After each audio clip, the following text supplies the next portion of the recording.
मुझे अच्छे से याद है कि 6 अगस्त का वह दिन था। सोमवार को सुबह 4 बजे मेरे दोस्त नवीन का, जो जबलपुर मध्य प्रदेश में रहता है, सुबह सुबह उसका फोन बजा। बड़ी ही हड़बड़ाहट और घबराहट ने उसने मुझे अपनी परेशानी बताई कि उसका जो बड़ा भाई है, जो करीब 38 साल का है, उसे अचानक पिछले आधे घंटे से बेचैनी, छाती में दर्द, सीने में दबाव और जलन और सांस लेने में तकलीफ हो रही है। साथ ही उसके बाएं कंधे में दर्द और जबड़े में दर्द हो रहा है और एसी में रहने के बावजूद भी काफी पसीना आ रहा है। उल्टी का थोड़ा सा एहसास भी था। नवीन ने यह बताया कि पिछले कुछ दिनों से उसका जो बड़ा भाई है, वो काफी परेशान रहता था।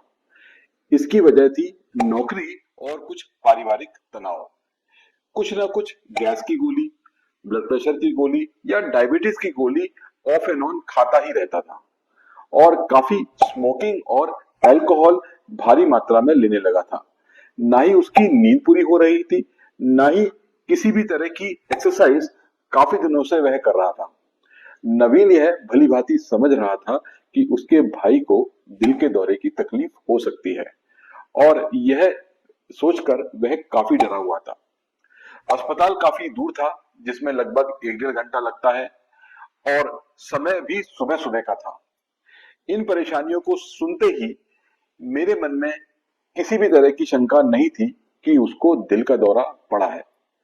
अब आजकल यह अक्सर सुनने को मिलता है कि जो कम उम्र है उसमें दिल का दौरा या हार्ट अटैक हो सकता है। या तो लोग अस्पताल में भर्ती हो जाते हैं या फिर किसी किसी केस में यह भी सुनने को मिलता है कि दिल का जो दौरा पड़ा है उसकी तुरंत मृत्यु हो गई है। इतना समय भी नहीं मिल पाता कि किसी मेडिकल सेवा की सुविधा मिल सके। दिल का दौरा या हार्ट अटैक की ऐसी स्थिति जिसमें दिल की मांसपेशियों में होने वाला जो रक्त है, उसकी जो आपूर्ति है वो गंभीर रूप से कम हो जाती है, उसमें बाधा हो जाती है और उसका जो मुख्य कारण है दिल की नसों में खून का एक थक्का जमना। और इसका जो कारण है वो है लंबे समय से दिल की नसों में चिकनाई और कोलेस्ट्रॉल का इकट्ठा होना। इसे हम जो मेडिकल लैंग्वेज में प्लाक कहते हैं। इस प्लाक के फटने के कारण ब्लीडिंग हो जाती है और फिर क्लॉटिंग हो जाती है, जो हार्ट अटैक का कारण बनती है। पुरुषों में 45 साल से ऊपर और महिलाओं में 55 साल से ऊपर की आयु में दिल के दौरे की समस्या होती है। पर आजकल 30 साल से भी कम उम्र के पुरुषों में भी यह समस्या के बारे में हमें सुनने को मिल जाता है। यह बात मुझे बहुत परेशान कर रही थी कि मैं नवीन की किस तरह से मदद कर सकता हूं, क्योंकि मैं खुद उससे 1000 किलोमीटर की दूरी पर बैठा हुआ था। पर मैंने तुरंत उसको जो इमरजेंसी दवाइयां होती हैं, जो दिल के दौरे में इस्तेमाल करनी होती है, उसके लेने के लिए मैंने उसको सलाह दी, जिसमें मैंने उसको 2 टैबलेट एस्पिरिन की गोली, 2 टैबलेट क्लोपिडोग्रेल की गोली, 2 टैबलेट एटोवास्टाटिन की गोली तुरंत अपने भाई को पानी से पिलाने को कहा। और मैंने यह भी कहा कि 1 या 2 गोली सॉर्बिट्रेट को टंग के नीचे रख दे। साथ ही अस्पताल शिफ्ट करने की तैयारी भी कर ले।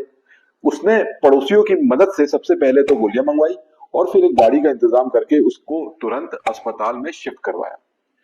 अस्पताल में आपातकालीन विभाग में जाकर इलाज की प्रक्रिया शुरू हुई और डॉक्टरी जांच के बाद कुछ टेस्ट रिकमेंड हुए, जिसमें ईसीजी, इकोकार्डियोग्राफी, कुछ ब्लड टेस्ट और सुबह सुबह 9 बजे नवीन के भाई की कोरोनरी एंजियोग्राफी का टेस्ट के लिए उसे ले जाया गया, जिसमें 2 नसों में सिग्निफिकेंट ब्लॉकेज बताया गया और उसे कोरोनरी एंजियोप्लास्टी की सलाह दी गई, जो उसने करवाई। डॉक्टर ने साथ में कुछ ऐसा ट्रीटमेंट भी चालू करा जिससे जो हृदय की जो मांसपेशियां हैं उसमें ब्लड की सप्लाई का सुधार हो सके। इस मेडिकल ट्रीटमेंट को हम थ्रोम्बोलाइटिक थेरेपी भी कहते हैं। नवीन का भाई 3-4 दिन में हॉस्पिटल में रहकर डिस्चार्ज हो गया और उसे डॉक्टर ने डिस्चार्ज के समय कुछ दवाइयां, जिसमें खून पतला करने की दवाइयां, कुछ डायबिटीज की दवाइयां, लिपिड प्रोफाइल को कंट्रोल करने की दवाइयां और कुछ हार्ट की मेडिसिन दी, जिससे हृदय की मांसपेशियों में रक्त प्रवाह अच्छा हो सके।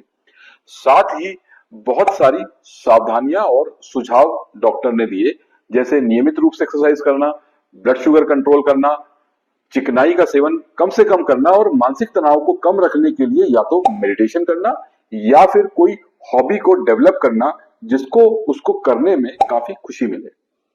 अब डॉक्टर ने ऐसा इसलिए किया कि पिछले कुछ 2 दशकों में ये देखा गया है कि निरंतर प्रयास और बेहतर स्वास्थ्य देखभाल में सुधार के बावजूद भी लोग अस्पताल पहुंचते हैं या फिर अस्पताल पहुंचने से पहले उनकी मृत्यु हो जाती है। अगर इस रोग का पता तुरंत लगाया जा सके तो रोगी की जान बच सकती है। जब तक आप अस्पताल चिकित्सा उपचार तक नहीं पहुंचते हैं, तब तक आपका जो हृदय को आपको जीवन रक्षक दवाई देनी चाहिए, जिनके बारे में हम बात कर चुके हैं, और उन्हें जल्द से जल्द लेना चाहिए।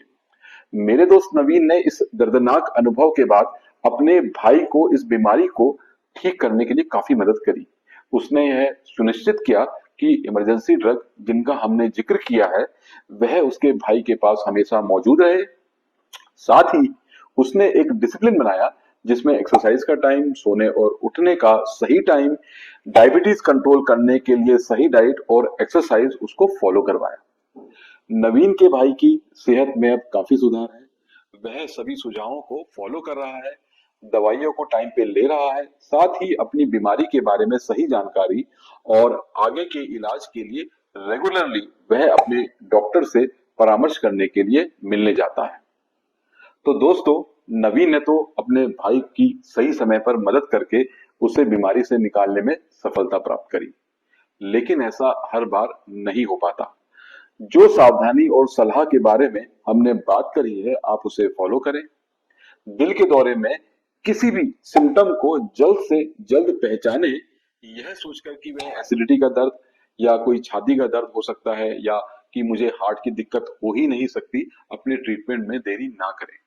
और तुरंत इमरजेंसी ड्रग, जो मैं आपको फिर से दोहरा देता हूं, जिसमें 2 गोलियां एस्पिरिन, 2 गोलियां क्लोपिडोग्रेल और 2 गोलियां एटोरवास्टैटिन की खानी है, और 1 या 2 गोली सॉर्बिट्रेट की जीभ के नीचे रखनी है और तुरंत अस्पताल की इमरजेंसी सेवाओं का लाभ लेना है।